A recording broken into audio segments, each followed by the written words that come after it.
about MPI. So when we left for spring break, we had sort of done the initial analogies for it and run through a list of sample functions that are important at MPI. We're going to go ahead and take a look at those in the context of an example, and then we'll do the actual execution of that example both on the local machine and on Onyx, the supercomputer.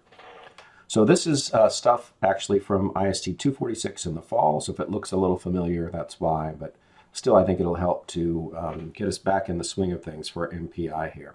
So just some introductory bits before we get into the code example. We're going to sort of sling around the terms processes, processors interchangeably, and conceptually every process or part of a program that's running on an MPI system is running on its own processor with its own memory. But in actuality, when we have multi-core nodes, like almost all computers do, we may have a process actually running on just one of those cores rather than on its own individual node. The nice thing is that we don't really have to worry about that. That happens for us automatically when we start the program. Just some other terminology. The communicator in MPI is the group of different processes that are working together to solve the problem. And every process in that communicator is assigned a number, which is its rank.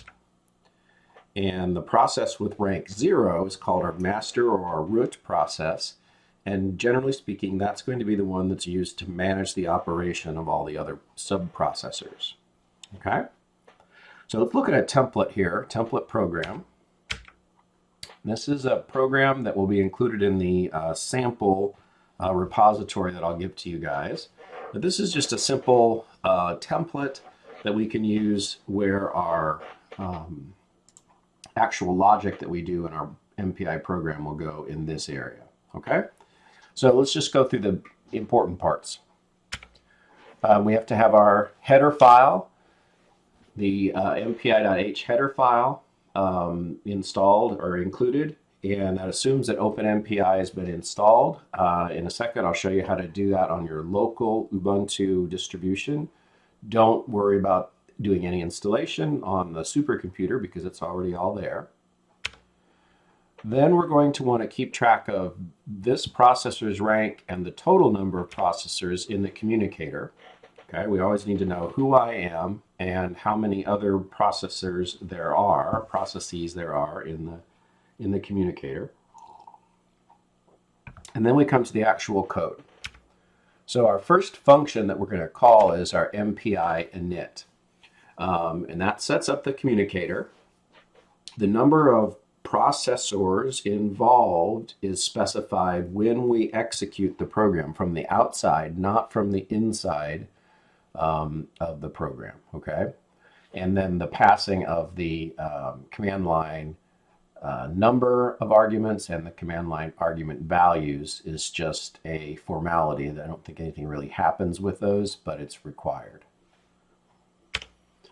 Then we have the function calls that determine our rank and the number of processors in the communicator. Okay, so that tells us the rank and the number of processors in the MPI COM world, which is the communicator that we're all involved in. And it is important to note that when we pass those parameters in, we're using the AND sign in C++, and in this usage that means pass the address of this variable, not the variable itself. And that allows these to be passed by reference parameters. Then at the end, we have our MPI finalize call, and that cleans up everything, shuts down the MPI communication, and basically that should be about the last thing we do in our program. We don't want to do anything before MPI init or after MPI finalize in an MPI program, because that will all be running just on one, the root processor. All right, so let's take a look at an example. This is just sort of a hello world. And what we would do is we would take this code here and put it into the place where that comment was in the template program. Okay. And there's no communication happening. All it's doing is basically getting the local time via a series of C calls and then printing them out with a cout statement. Okay. So really, this part here is no different than a single processor non-parallel program at all. It's just a series of steps that are executed on each processor. Okay. So now let's go ahead and we'll do compiling and running in the next video. So this is where we'll pick up in the next video.